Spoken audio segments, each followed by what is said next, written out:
નમસ્કાર વિદ્યાર્થી મિત્રો, ગુજરાતી એકેડમીમાં આપનું હાર્દિક સ્વાગત છે મિત્રો. આજે આપણે આઈટી નો એક સબ્જેક્ટના મોસ્ટ આઈપી ક્વેશ્ચન લઈને આવ્યા છીએ મિત્રો. એનો આપણે સબ્જેક્ટ કોડ જોઈએ તો શું છે મિત્રો?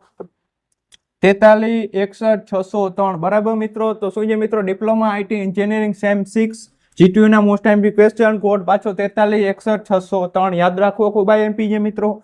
હવે સબ્જેક્ટ નું નામ જોઈએ તો શું છે મિત્રો? ફાઉન્ડેશન ઓફ બ્લોક ચેઇન બરાબર મિત્રો. આ સબ્જેક્ટના મોસ્ટ આઈપી ક્વેશ્ચન લઈને આવ્યા છીએ. તેમાં અંદર શું મિત્રો હશે? વિડીયોમાં જૂના પેપરનો સોલ્વ એટલે જે વારંવાર ક્વેશ્ચન પૂછાયેલા છે જીટીયુમાં તેની અમે ટોપ લિસ્ટ એમાં બનાવીને ઉમેરેલી છે. અને જીટીયુના પેપર કઈ રીતના લખવા તે બધા જ એલ ઇન્ફોર્મેશન આ વિડીયોમાં તમને મળી જવાની છે. એટલે પૂરેપૂરો વિડીયો મિત્રો તમારે જોવાનો છે. બીજું આપણું એક મિશન છે મિત્રો. શું છે મિત્રો? મિશન ગુજરાત સેમ 6 આઈટી પાસ. એટલે ગમે તેમ કરીને તમારા ફાઇનલ યર છે મિત્રો. સેમ 6 માં તમે છો મિત્રો, એટલે ફાઇનલ યર કહેવાય મિત્રો. તમે ગમે તેમ કરીને તમારે પાસ થવાનું છે મિત્રો.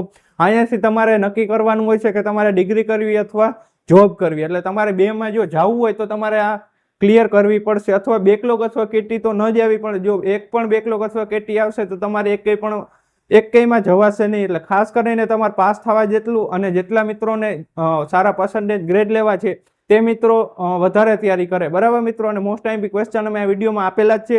તો પૂરેપૂરો વિડીયો જોવો મિત્રો, જેથી તમને ખબર પડશે કે મોસ્ટ આઈપી કયા કયા છે તે બધી, અને પેપર સ્ટાઇલ કઈ રીતના લખવી, પેપરમાં ટાઈમ કઈ રીતના મેનેજમેન્ટ કરવો, બધું જ ઓલ ઇન્ફોર્મેશન અમે આ વિડીયોમાં આપેલી છે. તો પૂરેપૂરો વિડીયો જોવા નમ્ર વિનંતી. તો હવે આપણે આગળ ક્વેશ્ચન જોઈએ. હાલો મિત્રો, હવે આપણે સ્ક્રીન પર આવી ગયા છીએ. તો આપણે 30 ક્વેશ્ચન ને મોસ્ટ આઈપી ક્વેશ્ચન ની લિસ્ટ બનાવેલી છે. તેમાં આપણે ક્વેશ્ચન એક એક વાંચતા જઈએ અને તમારે ધ્યાન રાખીને ટીક કરતું રહેવાનું છે કે મોસ્ટ આઈપી ક્વેશ્ચન આ છે બરાબર મિત્રો. તો આપણે પહેલો ક્વેશ્ચન ની સ્ટાર્ટ કરીએ. તો પહેલો ક્વેશ્ચન શું છે મિત્રો? એસિમેટ્રિક કી એન્ક્રિપ્શન મોડલ સમજાવો બરાબર મિત્રો. આપણો પહેલો ક્વેશ્ચન આ. તો બીજો ક્વેશ્ચન જો તો બ્લોકચેન ના ઉપયોગિતાઓ અને મર્યાદાઓ અને ચેલેન્જીસ સમજાવો બરાબર મિત્રો.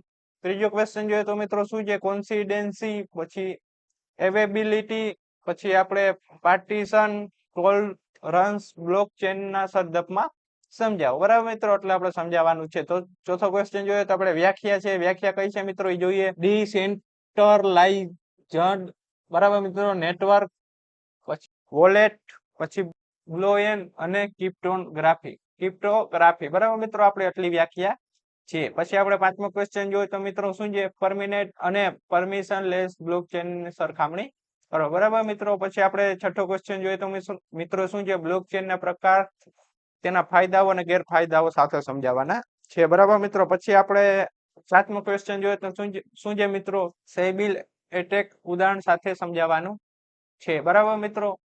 પછી આપણે આઠમો ક્વેશ્ચન જોઈએ તો પ્રૂફ ઓફ સ્ટેક POS ઓલ્ગેરિધમ. તો મિત્રો આપણે આઠમો ક્વેશ્ચન જોઈએ તો મિત્રો શું છે? પ્રૂફ ઓફ સ્ટેક POS ઓલ્ગેરિધમ, તેના ફાયદાઓ અને ગેરફાયદાઓ સાથે સમજાવવાના છે. નવમો ક્વેશ્ચન જોઈએ તો proof of work POW most IP મિત્રો. આ બે ક્વેશ્ચન છે. ઓલ્ગેરિધમ, તેના ફાયદાઓ અને ગેરફાયદાઓ સમજાવવાના છે બરાબર મિત્રો. પછી 10મો ક્વેશ્ચન જોઈએ તો સરખામણી છે. બીકોઇન અને ઇથેરમ છે બરાબર મિત્રો. સરખામણી કરવાની છે. બીકોઇન અને ઇથેરમ ની સરખામણી કરવાની છે. પછી 11મો ક્વેશ્ચન જોઈએ તેમાં પણ સરખામણી કરવાનું છે. એટલે તફાવત બીકોઇન અને બ્લોકચેન વચ્ચે કરવાની છે. 12મો ક્વેશ્ચન જોઈએ તો બ્લોકચેનમાં ડિસેન્ટ્રલાઇઝેશન ના પ્રકાર વર્ણવો બરાબર મિત્રો. પછી આપણે 13મો જોઈએ તો મિત્રો શું છે? DAO બરાબર મિત્રો, તેનું વર્કિંગ ઉદાહરણ સાથે સમજાવવાનું છે. પછી આપણે 14મો ક્વેશ્ચન જોઈએ તો મિત્રો શું છે? સરખામણી કરો DAO અને ટ્રેડિશનલ ઓર્ગેનાઇઝેશન બરાબર મિત્રો. 15મો ક્વેશ્ચન જોઈએ તો મિત્રો શું છે? ડેપ ક્રિએટ કરવા માટેના પ્લેટફોર્મ્સ ઉદાહરણ સાથે સમજાવવાના છે. પછી આપણે 15મો ક્વેશ્ચન જોઈએ તો આ ટૂંક નોંધ છે. કઈ છે મિત્રો? સાઇડ ચેન ની ટૂંક નોંધ આપવાની છે. પછી આપણે 17મો જોઈએ તો એસિમેટ્રિક એન્ક્રિપ્શન મોડલ ને ઉદાહરણ સાથે સમજાવવાનું છે બરાબર મિત્રો. પછી આપણે 18મો ક્વેશ્ચન જોઈએ તો શું છે મિત્રો? પ્રૂફ ઓફ વર્ક શું છે? તે કેવી રીતના કામ કરે છે? ઉદાહરણ સાથે સમજાવો બરાબર મિત્રો. આપણો ક્વેશ્ચન આ છે. પછી 19મો ક્વેશ્ચન જોઈએ તો શું છે મિત્રો? બિટકોઇન અને ઇવેગ્યુઅલ કોન્સિડેન્સી સમજાવવાની છે બરાબર મિત્રો. પછી આપણે 20મો ક્વેશ્ચન જોઈએ તો હાઇપરલેજર, તેના ફાયદાઓ ગેરફાયદા સાથે સમજાવવાના છે. બરાબર મિત્રો, પછી આપણે 21મો ક્વેશ્ચન જોઈએ તો 21મો ક્વેશ્ચન જોઈએ તો શું છે મિત્રો? ડિસેન્ટ્રલાઇઝેશન ઓટોનોમસ ઓર્ગેનાઇઝેશન સમજાવવાની છે. બરાબર, આના ઉપર ટૂંકમાં લખવાની છે મિત્રો. પછી 22મો ક્વેશ્ચન જોઈએ તો મિત્રો શું છે? બ્લોકચેનમાં પ્રાઇવેટ કી અને પબ્લિક કી નો તફાવત કરવાનો છે. બે કી વચ્ચે તફાવત કરવાનો છે. બરાબર મિત્રો, પછી 23મો ક્વેશ્ચન જોઈએ તો મિત્રો શું છે મિત્રો? ડિસેન્ટ્રલાઇઝેશન ના ફાયદાઓ શું છે મિત્રો? પછી આપણે 24મો ક્વેશ્ચન જોઈએ તો યોગ્ય આકૃતિ સાથે બ્લોકચેન ના કોર કોમ્પોનેન્ટ ખાસ કરીને આકૃતિ અને વર્ણન કરવાનું છે.